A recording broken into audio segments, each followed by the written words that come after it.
ये सवाल कर रहा है कि what is the sum of all the factors of 2450। 2450 के सारे फैक्टर्स का सम कैलकुलेट करना है, सम टोटल टोटल।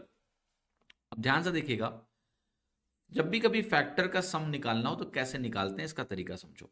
सबसे पहले तो ये कि अगर मुझे एक नंबर दिया हो n और उसका मैं प्राइम फैक्टराइजेशन करूं तो 2 की पावर a इंटू 3 की पावर b इंटू 5 की पावर c इंटू 7 की पावर d, जितना भी प्राइम नंबर प्राइम फैक्टराइजेशन होता है कि बेसिस को प्राइम रखो और उसकी जितनी पावर मौजूद हो वो करके नंबर को ऐसे फैक्टराइज कर लो।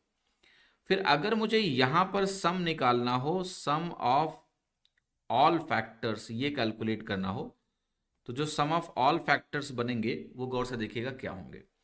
सम ऑफ ऑल फैक्टर्स यहां बन जाते हैं कि आप एक ब्रैकेट 2 वाला बनाएंगे जिसमें 2 की पावर 0 से स्टार्ट करेंगे और चलते जाएंगे कहां तक, 2 की पावर a तक। फिर ऐसे ही 3 की पावर 0 से स्टार्ट करेंगे और चलते जाएंगे 3 की पावर b तक, इंटू 5 की पावर 0 से स्टार्ट करेंगे और चलते जाएंगे कहां तक, 5 की पावर d तक। ऐसे ही 7 की पावर 0 से स्टार्ट करेंगे, चलते जाएंगे 7 की पावर d तक, डॉट डॉट डॉट। जितने भी प्राइम नंबर के ब्रैकेट्स होंगे उन ब्रैकेट्स को ऐसे लिखेंगे, गुणा करेंगे, हमें सम ऑफ ऑल फैक्टर्स मिल जाता है। अब इस सवाल में इसका एप्लीकेशन समझिए कि जो मेरे पास 2450 एक नंबर है n, इसमें देखो सबसे पहले तो पता है मुझे कि 10 को अलग कर सकते हैं, बचेगा 245। 245 जो है ये 9 से डिवाइड हो रहा है, क्योंकि 9 से नहीं, सॉरी 9 से डिवाइड नहीं हो रहा, बल्कि ये जो पर्टिकुलर नंबर है 245, क्योंकि डिजिट सम 9 नहीं आ रहा है तो 9 से डिवाइड नहीं होगा, मैंने गलत बोल दिया था। अब 245 आपको सोचना है कि किस संख्या से डिवाइड होगा, ठीक है। तो ये संख्या इसेंशियली 5 से डिवाइड हो रही है, आप 5 से डिवाइड करिए पहले, तो मिलेगा आपको 5 चौके 20, 5 नवा 45 यानी 49, और यहां पर 10 जो है वो 2 इंटू 5 के बराबर होता है। तो अल्टीमेट फैक्टराइजेशन हो गया 2 इंटू 5 का स्क्वायर इंटू 7 का स्क्वायर, 5 दोबारा, ये प्राइम फैक्टराइजेशन हो गया।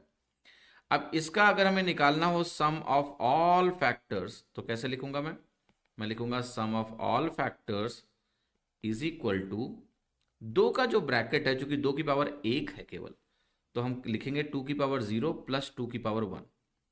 5 की पावर 2 है तो हम 5 की पावर 0 प्लस 5 की पावर 1 प्लस 5 की पावर 2। 7 की पावर 2 है तो 7 की पावर 0 प्लस 7 की पावर 1 प्लस 7 की पावर 2, इतना लिखेंगे। अब पहला ब्रैकेट हो गया हमारा 2 की पावर 0 1 प्लस 2 3 इंटू 5 की पावर 0 1 प्लस 5 6 और प्लस 25 31। 7 की पावर 0 1 प्लस 7 8 और 8 के साथ 49 आए तो ये वैल्यू आपकी हो गई 57 के बराबर। ठीक है, यहां तक किसी को कोई समस्या है? आई डोंट थिंक किसी को कोई प्रॉब्लम यहां तक होनी चाहिए। अब मुझे इन संख्याओं का प्रोडक्ट निकालना है तो मेरा आंसर आ जाएगा। अब वैसे तो यहां पर दिख रहा है 7 एकम 7 तरीके 21 यूनिट डिजिट से कि आंसर मेरा 1 आएगा, क्योंकि यूनिट डिजिट 1 आएगी।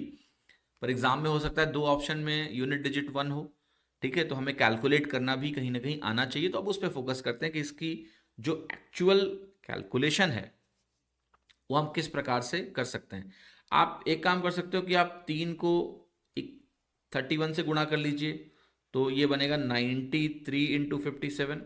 तो एक कैलकुलेशन तो कुछ ऐसी हो सकती है कि हम इसको 93 इंटू 57 सॉल्व करें, ठीक है।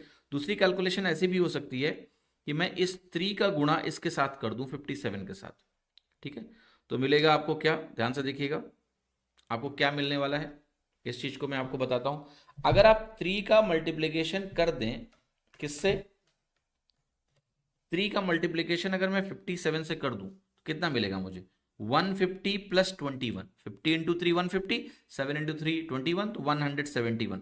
तो कैलकुलेशन आपकी बन जाएगी 31 इंटू 171, ठीक है। तो ये डिफरेंट रेस्पॉन्सेज हैं, मतलब इसी कैलकुलेशन को करने के दो तरीके हैं, एक तो यहां जा सकते हैं, एक यहां जा सकते हैं, ठीक है। अब देखना ये वाला तरीका ज्यादा सिंपल पड़ेगा आपको, it is more easy to solve. कैसे, 171 का, इसको आप मेंटली सोचिए 30 प्लस 1, तो 171 का 3 गुना, क्योंकि 170 का 3 गुना आपको पता है 17 3 51 होता है, राइट। तो 171 कितना बनेगा आपका, 3 से अगर आप गुणा करोगे 513, तो ये वैल्यू आपको दे देगा सीधे 5130।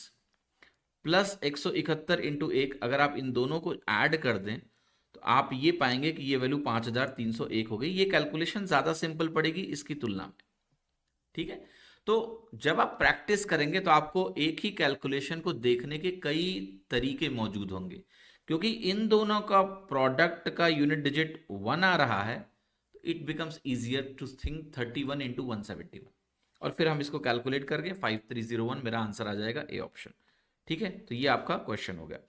अब देखिए इसी सवाल में मैं आपको एक होमवर्क दे रहा हूं, और ये होमवर्क जो मैं दे रहा हूं ये मैं करवाऊंगा आपको जब मैं नेक्स्ट डीपीक्यू का वीडियो आप देखेंगे।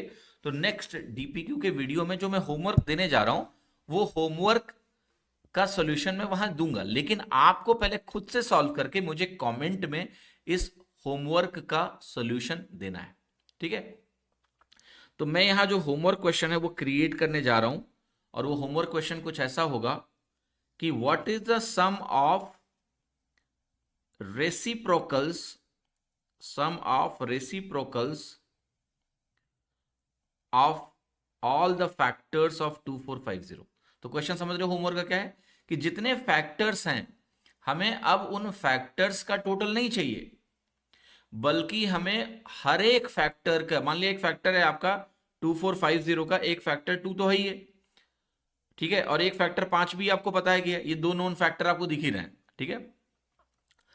अब मैं आपसे कहने जा रहा हूं कि मुझे ऐसे करके ढेर सारे फैक्टर होंगे, इन सारे फैक्टर्स का अभी आपने सम निकाला है कुछ यहां पर 5301, अब मुझे उनके रेसिप्रोकल्स का सम चाहिए, 1/2 plus 1/5 plus 1 upon dot dot dot 1 upon dot dot, ऐसे सबके रेसिप्रोकल का टोटल बता दो मुझे। तो ये आंसर आपको कमेंट करके मुझे बताना, ये आपका होमवर्क है।